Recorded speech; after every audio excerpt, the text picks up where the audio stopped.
Welcome everyone, my name is Mustafa, otherwise known as Chris, as always, and welcome to some more Crysis 3. Today, this is more of a tactical commentary. I just want to talk to you guys about how to play the objective and stuff like that.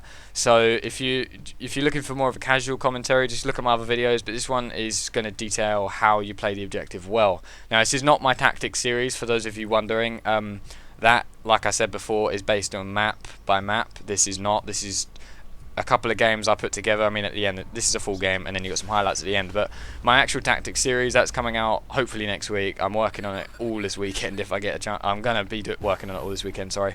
It requires a lot of footage, a lot of editing, and I want to do the best I can possibly do. So that said, in this episode, I'm going to detail how you play the objective and work well as a team. So essentially, I played this match and I thought, you know what, this team was really good that I played with, and so was the enemy team. They both worked really well together. And I figured, well, I don't see this very often. Most of the time I just see a bunch of campers, which, as you probably know by now if you've been watching my videos, I get really annoyed with campers. Now, by campers, I mean people who just don't play the objective. They just sit in a spot like most of the match, just getting kills here and there, trying to keep a good KD.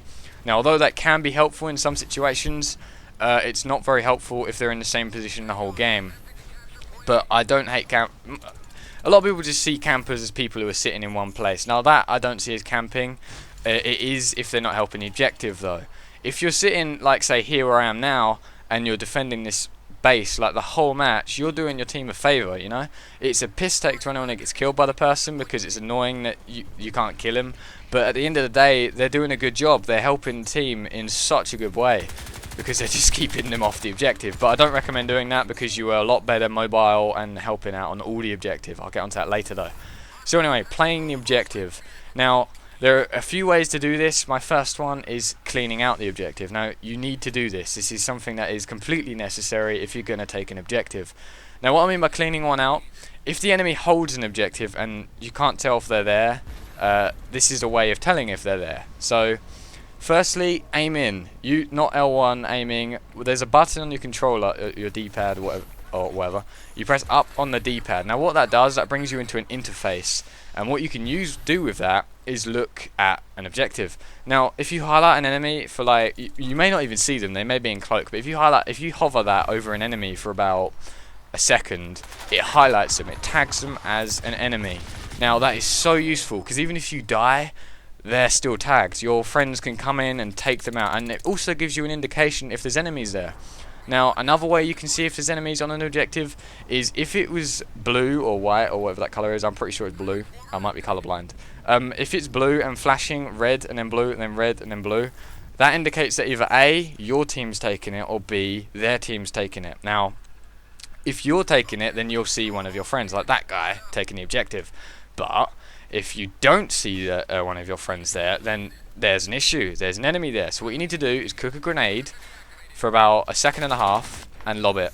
Just throw it in the objective. And what will happen is, if they probably won't have much time to run away, because you're going to cook it. And to cook it, you have to hold down either the R2 button if you're on PlayStation, or the RT button if you're on Xbox. I'm not sure what the PC control is. But essentially, if you hold that down and then lob it, it's going to explode. You're going to kill a few people, maybe damage them. At least they'll come out of cloak if they're in cloak, but they'll probably die anyway. And if they're in armor, you'll see it. And that's a really useful method, you know. They all show up instantly. You're going to kill a couple of people. If you don't, they really load their health. And then you can just take them out. And then the objective's yours. You can go take it. There's no one there to stop you unless they run in afterwards. Really good tactic. Really recommend it. Use it. You'll love it. It's awesome. Simple as that. Right.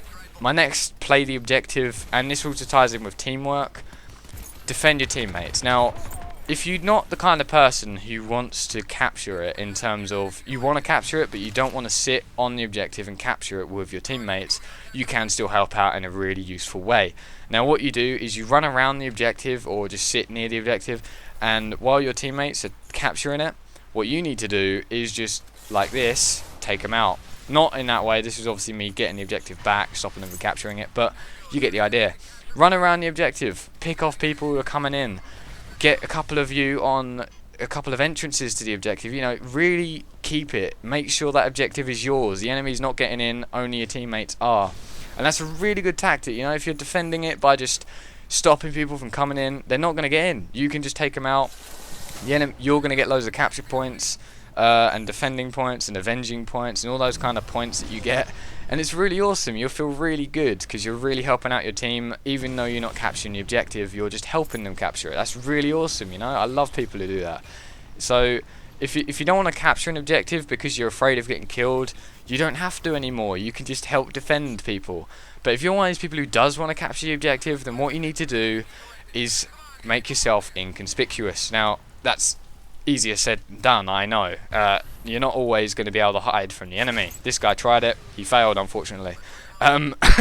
What you need to do is use your cloak, you know, or use your armor. Now, the armor is not going to keep you inconspicuous, so you need to kind of hide in plain sight, if that makes sense. Just hide behind the spear or hide behind a rock near the spear, or and so on.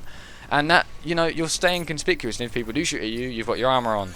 Now, if you're in cloak, you kind of got to be a bit more clever in some ways, but a bit less clever. Now, you've got to be more clever in terms of where you stand. If you're in sunlight, you create a shadow. If you're in the water, you create ripples in the water, so you can still be seen. Look out for that if you're trying to capture an objective, by the way. I didn't mention that earlier.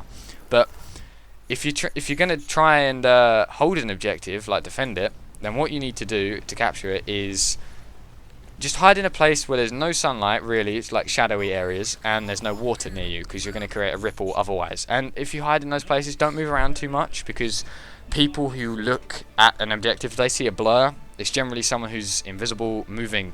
They're going to shoot you. So you need to sort of just sit stationary, crouched preferably, in shade, without water around you, and just look around, you know.